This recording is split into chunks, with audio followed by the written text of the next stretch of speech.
Welcome back to the Intentional Intern Podcast. I'm super excited to be back with you guys today. I cannot believe that it is December, so the new year is right around the corner. But at first we have to go through, of course, MC season, not known for Merry Christmas, but known for Mariah Carey season. So I'm always looking forward to that. And I hope you guys are looking forward to today's episode and today's guest, Jesutomiwo Akinyele, also known as Tomi. Tomi is a sophomore at Georgia State University's Honors College, focused on entrepreneurship. Throughout her time in college, Tomi has found a path to the professional career she aspires to be in, entertainment law. She isn't waiting till she's an attorney to support others, though. She supports her fellow peers in career development through Insider Opportunities, a platform she created where students can book time with her to gain advice on how they can level up and reach their career goals. We love a future attorney that knows how to relate and uplift her clients, okay?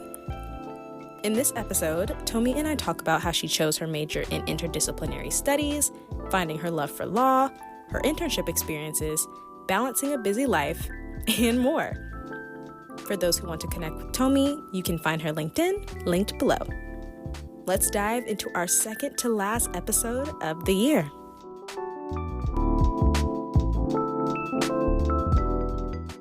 Super excited to have you on again, and I would love for you to just kick us off and tell us a little bit more about yourself.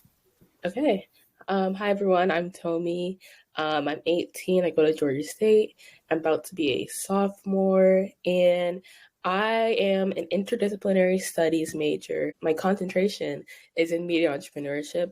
So with an interdisciplinary studies major, you're like basically creating your major and creating your classes. So it's just really cool. It's not a major a lot of people do, but I found a lot of interest in it. I'm an aspiring entertainment attorney, so hopefully that comes true in the future. And a little bit more about me. I love crochet. I love K-dramas. I love adventurous things like ziplining or like going out with my friends or I like watching like theater and plays and stuff like that. So that's a little about me. Awesome. Yeah. I'm glad you have so many unique interests. I like that. Yeah. As a fellow crochet girly. Oh, really? I don't meet many people that do crochet. That's really cool. Yeah, crochet and K-dramas I can get down. Really? Those are my two favorite things. I crochet while watching K-dramas, and it's a perfect combination.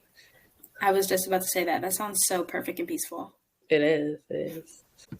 Well, yeah, let's get into it. So tell me a little bit about why you chose to do like interdisciplinary studies. I think that's something so cool. And I know you talked a little bit about how you're basically kind of creating your own major and creating your classes in itself.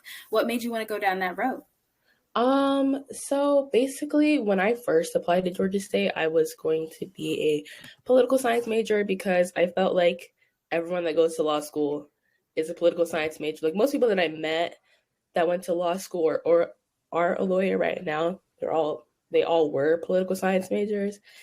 And I kind of like looked at the major and I was like, this is boring. I don't want to do this. And at the time I was also interning at a place called Vox Atlanta, and I was doing a lot of media and journalism. And I knew I loved to write. I knew I liked to be on podcasts. Like I've made podcasts in the past too. I knew I liked media as well. And also at the time I was working for my parents, and I was working with their business. They have a mental health practice.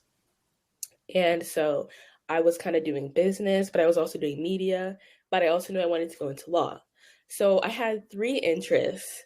And one thing about me is I have a lot of interests, and I wanted to see how I could combine those interests. And so I was thinking like maybe like legal communications or like something legal business, something like that. I just didn't know what to do. And so then when I was applying to Georgia State, I saw they had a media entrepreneurship major, and I felt like that was really cool because it combined all of my interests. With media entrepreneurship, it's basically like media business. You're learning how to like run a business, but you're also learning how the media industry works. And with learning about the media industry, you're learning about like legal practices within the media industry. So a lot of my classes will look like right now and in the future, like intro to music law, intro to theater, or intro to business practices, intro to media enterprises, like stuff like that. So yeah, that's pretty much how I came about it. I am really, really thankful I found this major because before I was going to be a political science major, like I said, and this major has been so great, so fun. And it's like I'm really excited to go to class every day because it's something that I like learning. It's something that I like being in class for. I'm now excited to go to school, and I don't think that was something. So it was something that was for me before. It's something that is just coming up now. So I really love my major, and I think more people should look into like what their school has to offer because the school didn't really advertise this major. It's something I had to look into. So yeah. Well, I love that. That's how you found your way to where you are now, which is super, super cool. And that's so cool that your parents also have like a mental health practice. Yeah. Thank you. Yeah, awesome. You have so many different forms of work experience, which is so valuable. Thank you. Yeah. I mean, I like I said, I have a lot of interests and I like to try things before I settle down and say this is what I want to do. Especially because I feel like I don't know if this is America or just the world in general, but you have to kind of know what you want to do, like by eighth grade, basically. You have to know exactly what you want to do, when you want to do it, how you want to do it, and I feel like that's just not. We're just always exploring. I feel like I'm always exploring. I kind of have it figured out, but I'm still learning each and every day about what I want to do and how I want to do it. And I feel like I wouldn't have gotten there without trying different things. So, yeah. Yeah, that's awesome. And I think that's a really big life lesson that we all need to take into account is just trying different things until you find what's for you and never settling. I agree. So let's go into some things that you're passionate about and dig into more of your interest in your topic. So within your academics, what have been some of like your favorite things that you have gotten to work on within your classes? I would say, okay, last semester I took an English 2 class, and with that class, I was really excited to be in that class, number one, because I like to write. But number two, the teacher was he was super nice and lenient. And so normally you have like an assigned topic that you have to do, but this teacher, he kind of gave us like you can do whatever topic you want, but he gave us the guidelines to the assignment. But he gave us like any topic you wanted to do. So I did like some of the entertainment laws that are involved with people posting on social media, like copyright, things like that. And so that was really fun because I got to research and talk to some like social media personalities at my school and basically learn from them what they do and don't know about some of the laws surrounding what they're posting on social media because, we don't want them to get sued over something they're just posting. So it was very fun to get to talk to them and basically learn what I want to learn in the future while being in class.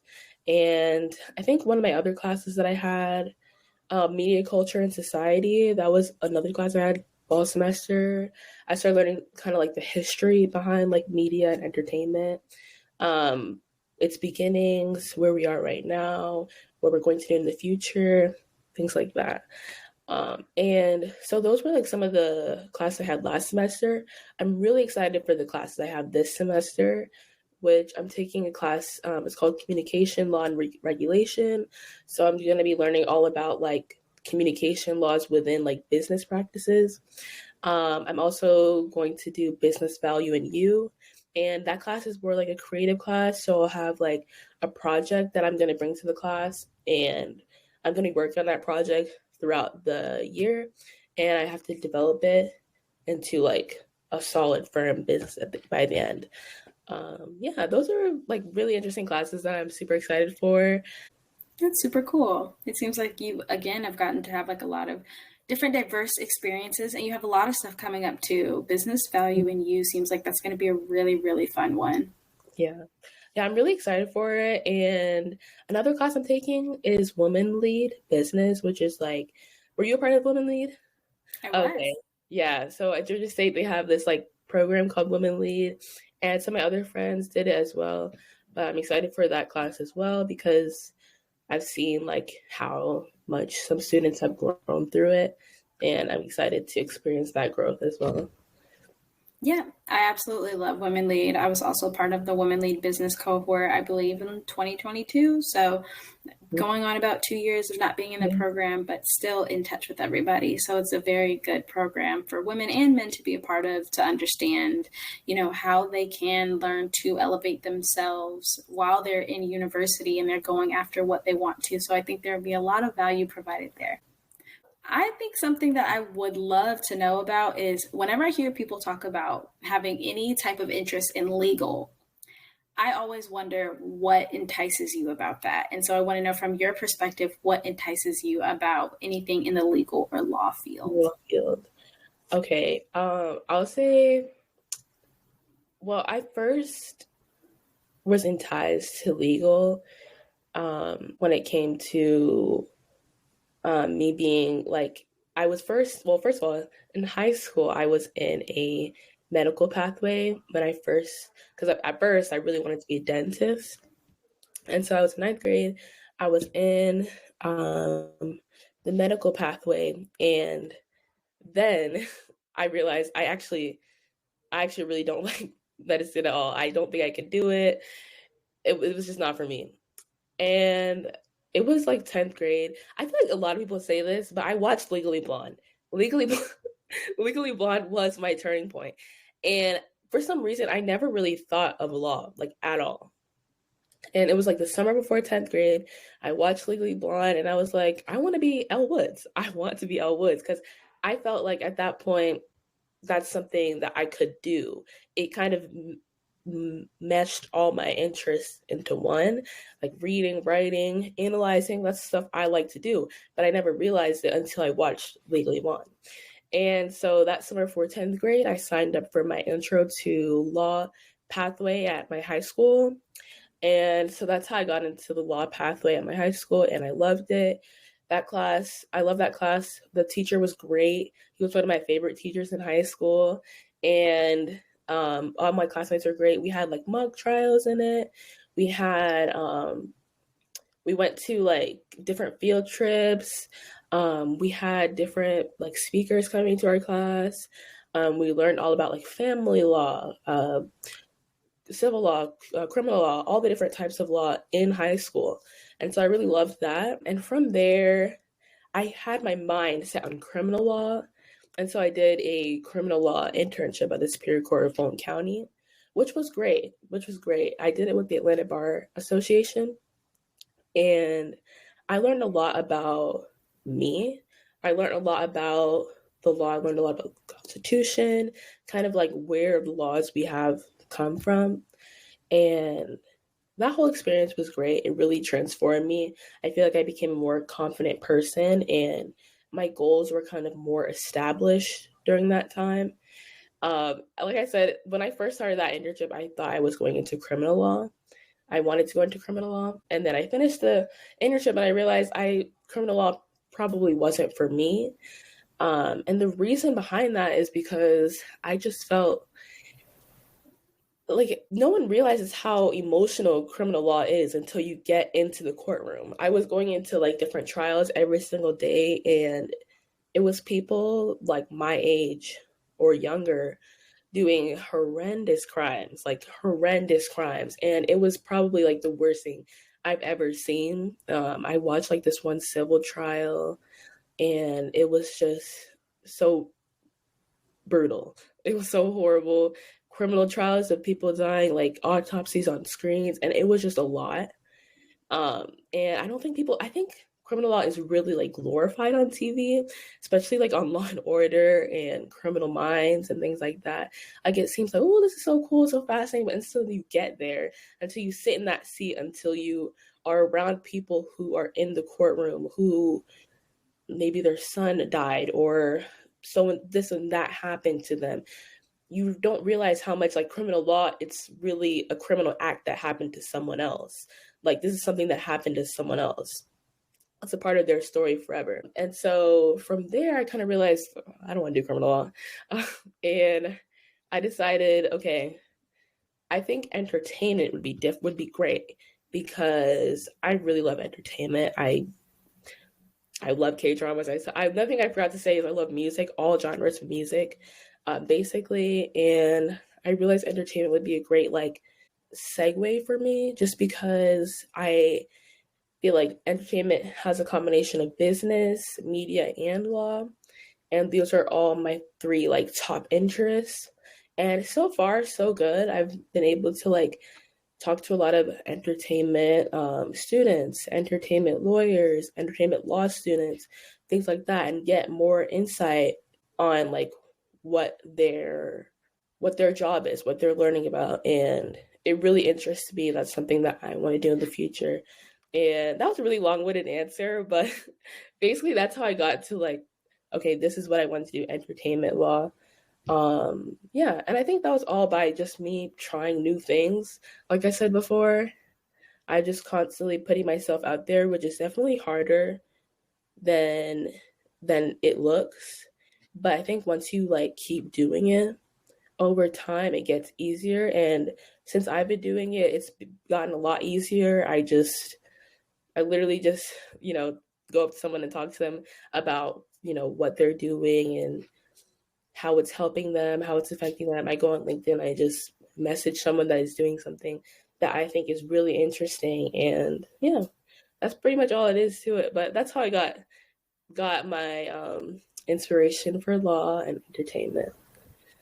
Well, awesome. I love that. And I love that you were able to, again, like you said, try new things and just be able to experience it, because I can only imagine how draining that was of being in criminal law. Of it was something that you chose to explore, and then getting to understand that it's not exactly what it looks like and what we're used to seeing. So having that perspective, I'm sure, was definitely like a pivoting moment for you. And I think with you having so much experience and just jumping around already, and you're like this early into your college career, I think you're benefiting yourself so much in everything that you're doing. And I would love to learn from your perspective what that has been like, of just kind of achieving things at such a early stage in your college career. That wasn't my experience. So I didn't start really looking into opportunities and things like that from an external level, an intern level, until I was like basically a senior in college. So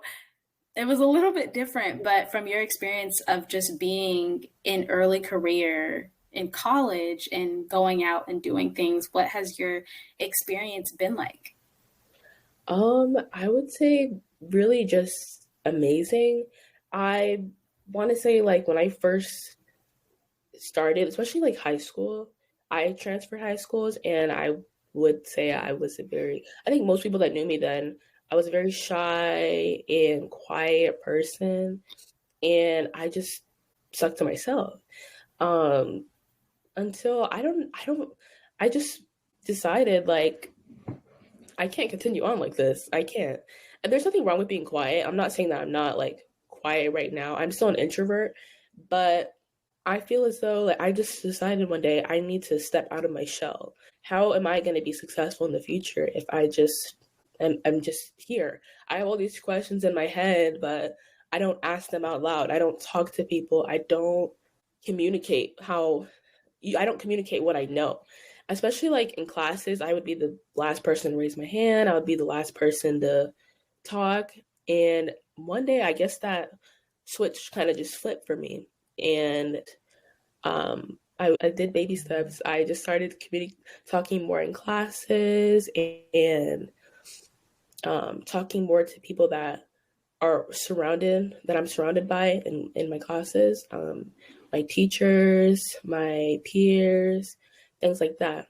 And I really like just started branching out. And from there, I kind of learned a lot. I learned a lot from all these different people that I talked to.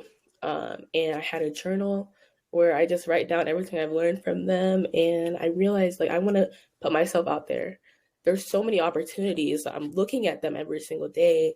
I need to put myself out there. And so the first the first internship or kind of opportunity I had was the Atlanta bar, that internship. And I remember I applied and they called me in for an interview and I went in, and I was late that day. I was with my mom. I was late that day and I was so nervous. And I get there, I was like, I'm not going to get this. All these people are so much better than me. I had the worst imposter syndrome. And I felt like everybody there was better than me until I sat and talked. And then I realized I have potential, like I have something to bring to the table. And I thought that in that moment, and I left. And I still looked around. I was like, but do I? I questioned myself. I was like, but do I? Because all these other people are great too. And to my surprise, I got that internship. And I will say that getting just that really like helped me so much because it really built my confidence. I didn't really have that strong of a confidence before then, but once I got that, I just decided to put myself out there more. And from there, I had that internship in high school. I think it was 11th grade. It was the summer of my 11th grade year. I applied to Vox Atlanta, which is a teen publication, and I've been with them for like 3 years now. And I did an internship with them my senior summer. I started a mock trial team at my high school. After that, I think I did Oasis with my parents. I was an intern there as well. And I've done like sports marketing with Georgia State. I'm currently doing an internship with UV Sense as their legal affairs intern. So I'm learning about like intellectual property and non-disclosure agreements, things like that. But I think that from these different experiences, I've just learned to put myself out there really, truly, because that self-doubt that I had before was so high until I got that first internship and I realized that I do have something to bring to the table. And I think that I have so much like curiosity and interest in things that a lot of people want to help you. They want to like bring that out. They want people that are curious. They want people that are inquisitive and want to know more, want to get better. I think that's another thing, like wanting to always get better is something that has helped me so far. And I think that having these different experiences as a sophomore, like to me, it just doesn't seem like that much because it doesn't seem like work to me. I just do it because I'm genuinely interested. But it's helped me so much so far. Yeah, and I think it'll just continue to help me more in the future. And it'll help me achieve my goal of going to law school. So you're basically just that girl. Thank you. Yes, so. I mean, that's awesome. Just being able to speak to all that of everything that you've already accomplished and you're like nowhere near finished in your college career and having still all these high aspirations and acknowledging all of your ups and even when you have had like your waves of moments even through those things and doubting yourself. I think it's really interesting to hear from your perspective like what that's been like for you and all the things that you've been able to accomplish, especially from the imposter syndrome part. I mean, everybody has it. I don't think I know one person that doesn't, but even how you were able to communicate with yourself in that moment and conquer the room and end up getting the internship, I think that was a great lesson as well, and seeing the push and confidence that you've had. Thank you. I am so grateful for that internship because deep down, like you said, the imposter syndrome was so real for me. I didn't feel like I got it. And then when I saw the email that I got it, I was so happy. I think I literally like jumped up and like I was just all over my parents and I was so happy that day. And I'm just so grateful for it because, first of all, the community of people there, it was the Atlanta Bar Association. They were so supportive and helpful. And those people really like built me up to where I am right now. And I'm just forever grateful for that. But yeah, like you said, like, I think imposter syndrome, like if we all have it, then you are not an imposter. You know what I mean? Like you are not an imposter. If you're in the room, you belong in the room. You need to be able to show that you're supposed to be there. And no one can ever take that away from you, especially if you're already in the room. So exactly. And even when you're not in the room, you still have the opportunity to make your own rooms like you did with mock trial and things like that. And I want to shift gears to talk about your business and stuff that you have on the side. So if you would love to introduce that for us. Yes. So currently, I am starting something called Insider Opportunities, which is basically a place where college students and high school students, basically people in their early career, can get resources and help and guidance to basically succeed with internships or jobs, things like that. Um, Essentially, I started it because I thought about it like I love my school. I love, everything, but a lot of times it wasn't that helpful to, go to their career services. And I feel like that's the case for a lot of college students, a lot of high school students. They really don't know where to turn to. And I realized like there needs to be a way that students can get resources. There needs to be a way for them to get guidance and specialized and personalized help.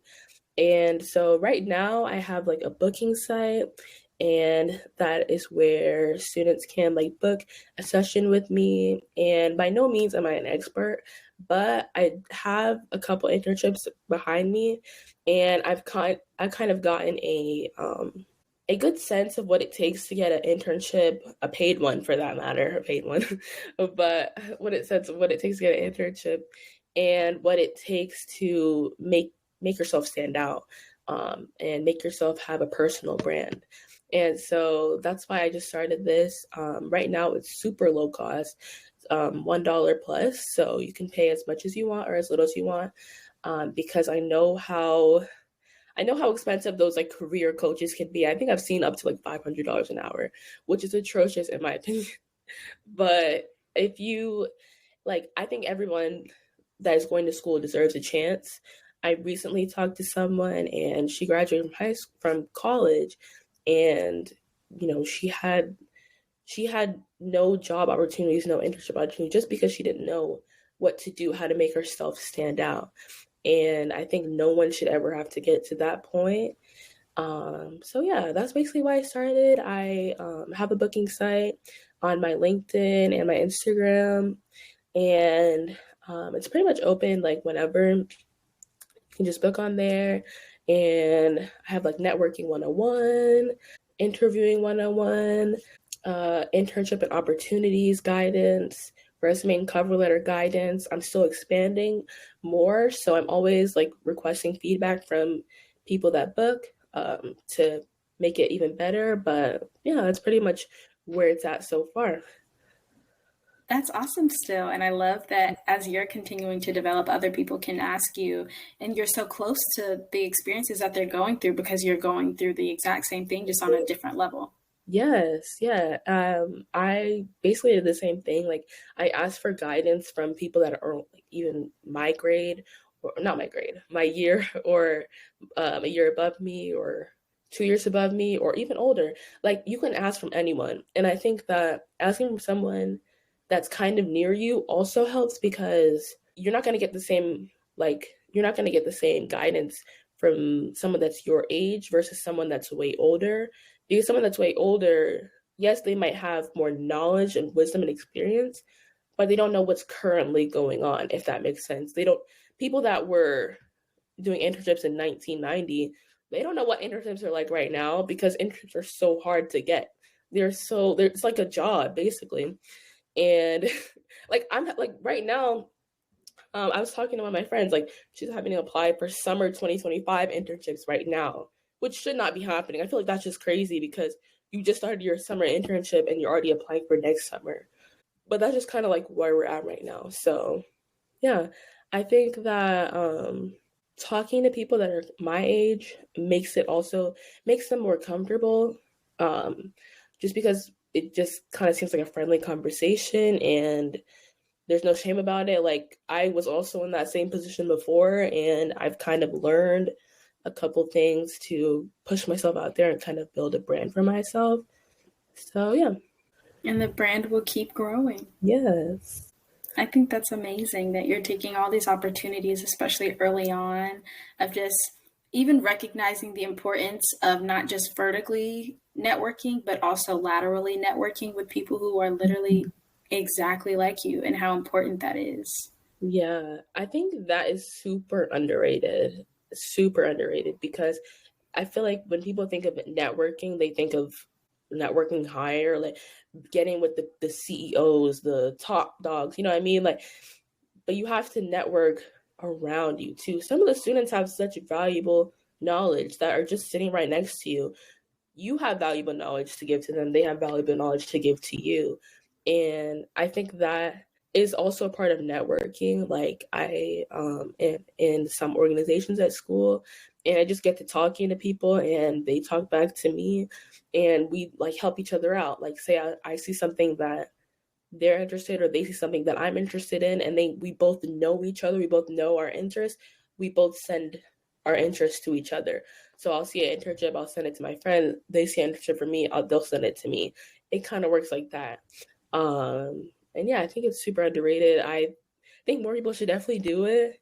And that way networking doesn't seem as like scary. There's no reason for it to be scary. I think networking is just like getting to know someone else and getting to know like what they're interested in and how what they do can be mutually beneficial to you.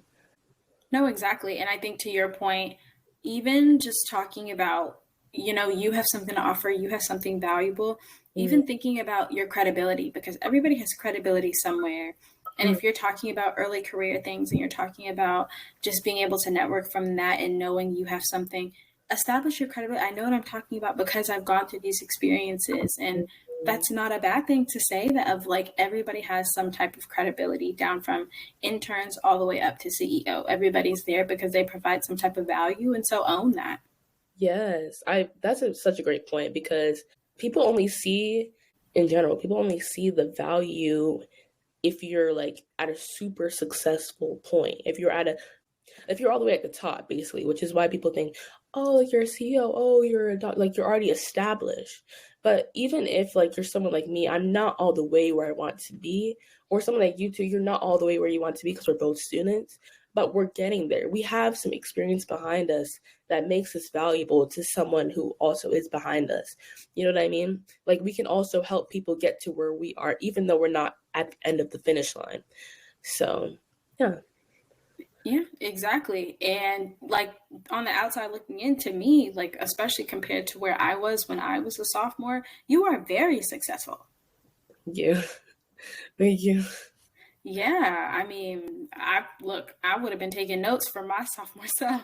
And I think that's amazing that you have all of this knowledge and all of these opportunities, again, all of these different forms of being able to engage and network with people Mm-hmm. so young. Like you are a student of a game so early on, and that's going to do nothing but benefit you, down to, hey, I've explored things that I like and what I don't like. I've been able to network and do XYZ with other people. I've conquered my imposter syndrome once, and it may come back at another time, but I'm gonna conquer it Yeah. again as I continue to do all these different opportunities, Yeah. and still being able to balance all that. I mean, I would love to know from your perspective, what does your balance look like? So when you're off of academics and you're off of internships and everything, what do you do for yourself to recharge and be able to kind of get back into that space? Yes. Well, I do a lot of things. First of all, I hang out with like my family, my friends. My family's always been my rock, so I like always talk to my parents. I always talk to my siblings, and that usually like gets me. That usually is like my break. I also hang out with my friends a lot. And another thing is music. Music has always been. I love music. So whenever I kind of need a break or something, I just jam out to music. I do that like while I crochet, while I knit. Another thing I do is I sometimes like sing, and I watch K dramas too. I love K dramas so much, and that always like brings me, like usually like brings me that like work life balance. I think that one thing about me though is I don't see like all the things I'm doing as work, only because I kind of see it as like building my future. So before, I kind of saw it like a tedious task, but in my head now, I think of it as I'm making my life I'm making my life easier in the future. I'm doing this for my future. You know what I mean? That's kind of like how I think about it now. So it just doesn't seem as tedious. And also, these are things that I like to do. These are things that I'm interested in. So it doesn't seem like that much work to me. I think one of the like most important parts for work-life balance is I like to break things up. I before I would like say, okay, this is my day to apply to everything. Like I would say like Friday's my day, but that just does not work for me at all. Now what I do is like I like to wake up early, especially during the school year. Maybe not in the summer, but like during the school year, I wake up early, and I'll be at like 6 o'clock before my like 8:30 class. At 6 o'clock, I will wake up and I'll do like resume or career stuff, like any career development stuff for like an hour. Then I'll get ready for class and I'll go to class and this and that, go to the library, and then just relax, watch a K-drama, crochet, this, that. And yeah, that's pretty much usually like what my day would look like in school. And then after that, I would just like call my parents, call my siblings, things like that. But I think the most important part is for work-life balance is to not look at it so much like work and break it up, because there's no reason why we need like 18-hour days. Like there's just no reason why we need like long, tedious days. That will wear you out. Like don't do that ever. I think that, some days might call for it, obviously, but like every day you don't want to be like staying up doing all this work, because it will weigh you down, and eventually you're going to start to resent it and you're not going to see purpose in it anymore. And I think that happened to me before, like in high school. I think like I would always stay up till 3, stay up till 4, doing all this work. And at one point I just gave up. I just was like, all right, this has no purpose anymore. But you can't do that. You have to break it up so that it doesn't feel so much like work. So it feels kind of like, okay, I'm just doing this step by step. And you are so wise beyond your years. Like I'm hearing you talk and I'm like, I wish that I was this articulate and this like level-headed when I was in your position. Thank you. Yeah, you are extremely ambitious and confident and well-grounded and well-centered in who you are and what you want to do, and not being afraid to pivot. So I just want to say that I'm so proud of you. Like, thank you so much. Thank you. I really appreciate that. It's nice to be able to see from everybody that comes on this podcast, they always have this big aura and energy of potential, and seeing that that's also common in you as well is just something nice to see, especially from like an early college and also like early high school standpoint too. Mm-hmm. Yeah, I think it definitely wasn't easy for me to like achieve at all. Like definitely have done a 360 from like when I was a freshman in high school. And I think that baby steps every day have gotten to me to where I am right now. And I think that even more baby steps will get me to my future goals. But I think if you just take it day by day to like build your confidence and just build yourself from within, it does get better eventually. And, you are where you're meant to be. Like you are where you're meant to be, and it will get better. Thank you for so much for that compliment. I really appreciate it. Yeah, anytime. And I think that is a perfect way for us to wrap up in talking about baby steps within like your present, but also baby steps within your future. So I'm super excited to keep up with what you're doing and everything that you're doing, whether it's in the legal space or in your own personal endeavors, and how you're able to help the early career community. Thank you. Thank you. That's a wrap for today's episode of the Intentional Intern Podcast. We hope you're leaving with fresh insights and a boost of motivation to take on your career journey. If you enjoyed this episode, don't forget to follow, leave a review, and share it with your network. Connect with us on LinkedIn and Instagram and let us know your thoughts. Your feedback fuels our next great episode. Until next time, stay intentional, keep growing, and keep shining bright. See you in the next episode.